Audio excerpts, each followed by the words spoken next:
Hi, I'm Zaid Siddiqui with Oz Arab Media. We are back with a few more questions. Yeah. Hi, I'm Zaid Siddiqui. Is it okay if I have a quick word with you? Yeah. What's your name? Kylie Wilkinson. Kyla Wilkinson. I'm a member for East Hills. East Hills, nice. Nice to meet you. Yeah.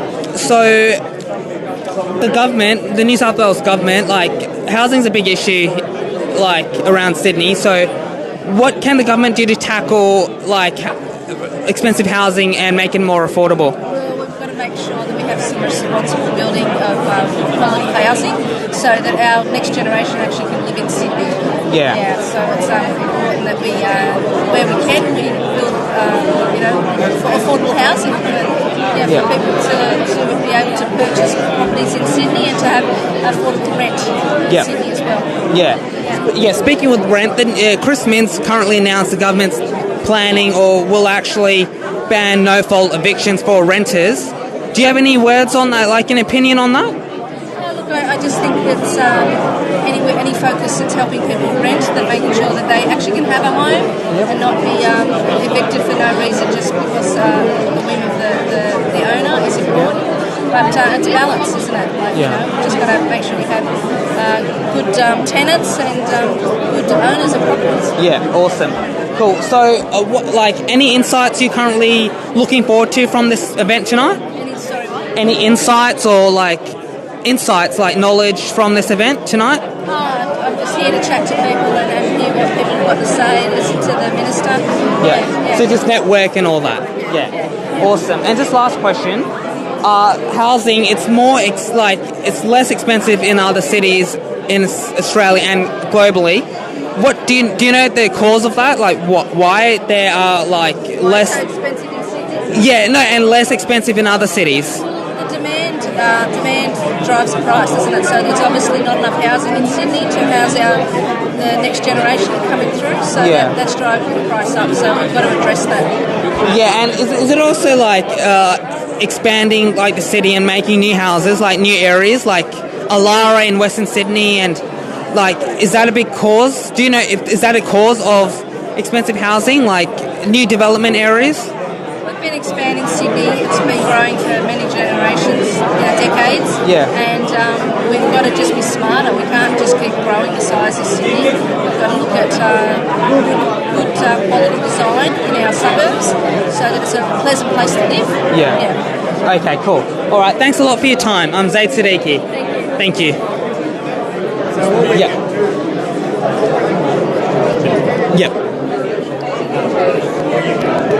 Hi, I'm Zaid Siddiqui with Oz Arab Media. Nice to meet you. What's your name? I'm good. How are you? Paul Scully? Yeah, awesome. The New South Wales government, housing's a big issue. So what is the New South Wales government currently trying to do to tackle the issue of expensive housing and Sure. Look, we're going through a process of the largest planning reforms in the state's history. We're making sure the planning system is working to get homes and jobs built. We're making sure that we've invested in the biggest build of social housing in the history of the state. Recently, as weekend, we announced reforms to rental laws to make sure that renters and homeowners the balance is struck between them, so it's fairer for everyone involved. Social housing, affordable housing, key worker housing, market housing, all surrounded and connected to transport and jobs. That's the government's agenda. Okay, so making houses near train stations, because he's just mentioned transport. That is absolutely part of it. We committed to rebalancing our housing growth around transport, around train stations into the future. We've already identified 45 sites that we're doing that around. We're progressively going through the biggest rezoning in New South Wales history to do that. Yeah, so what do you mean by rezoning again?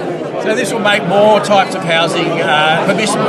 So making sure that we can build residential flat buildings to 6 or 8 stories in 37 areas, and then larger areas. There's another 8 larger areas to make sure that we can build much higher buildings, ranging from 25 stories here at Bankstown through to 60 stories in other parts of Sydney. Yeah, awesome, cool. So Chris Minns, the Premier of New South Wales, he currently announced the government will ban no-fault evictions for renters. So do you have any an opinion on that? Do you think it's a good idea? Well, the government's announced on the weekend that not only would it ban no grounds evictions and provide a reasonable list to terminate a tenancy, but also introduce a portable bond scheme. So you know when you pay a bond up front, the average is about $4,000, right? So that you need to pay up front to your next rental property before you get the refund on your first one. You're going to make it so you can transfer that bond between your properties, and the first landlord, if there's anything they need to take out to do any repairs, can still access that money, but you don't need to find that extra money up front when you move, because moving is a very expensive process. Okay, so like when you get a rental property, you don't need to pay like a bond, basically. Is that what it is? You'll still be required to pay a bond, but that bond will follow you to the next property and the property after that. Okay. So if I want to stay in a house for 6 months and then move to another house, I don't need to pay a bond for the second house.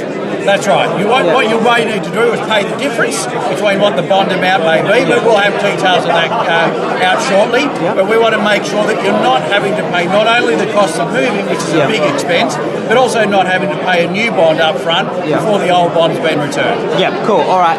Thanks a lot for your time. I'm Zaid Siddiqui. Thanks very much. Yeah, thanks a lot. Nice to meet you. Nice to meet you too. Yeah, nice. Yeah.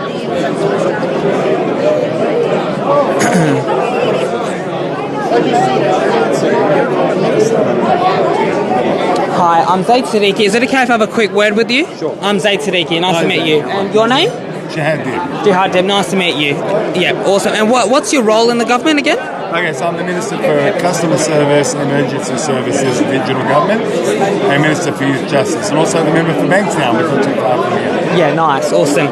So, sorry about that. Yeah, any insights you trying to get from this event?